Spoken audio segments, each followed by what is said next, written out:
May 13th, 1981, the assassin Aliaka shoots several shots into the crowd, and one of these hit John Paul II, barely missing vital organs. He gets placed to the ambulance and he rushes through the Roman traffic. He barely makes it to the hospital. Everything was arranged as if heaven knew that this was about to happen. He survives miraculously. Later on, someone presents to him the whole story of Fatima, and especially the vision of July 13th, where there's a persecution of the church and the Holy Father suffers much and is shot and killed. And he identifies himself so much with the apparitions of Fatima that later on he goes to consecrate himself in the world to Our Lady in the Immaculate Heart in Fatima, Portugal.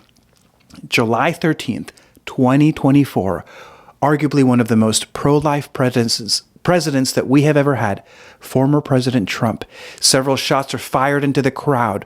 One barely hits his ear, something impossible. If you know anything about guns and shooting bullets, you don't just hit an ear. It is absolutely impossible what has happened. On July 13th, on one of the main feast days, the most major apparitions and visions that the children saw of all the different apparitions that they received when the Blessed Mother appeared to them, this one was the most important because it was the vision of hell.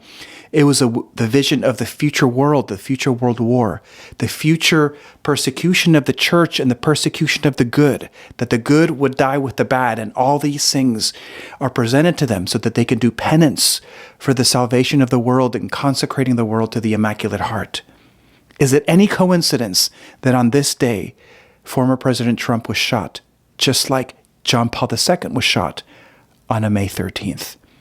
No coincidence. My friends, let me put this to you for your consideration. It is no coincidence. One hand shot the bullet, another guided it. He is in Our Lady's hands, and his salvation, his being saved, is an absolute miracle. We need to entrust him to Our Lady's hands, that she takes him into her Immaculate Heart, and that she makes him become the president that heaven wants for our country, a country that has so much power to influence the world for evil or for good. That's the problem with the United States. We have so much power, and we need to entrust ourselves to the Lord, that we may be a city on a hill, a light for the nations. My friends, think about this. God bless you, and I will see you in the next one.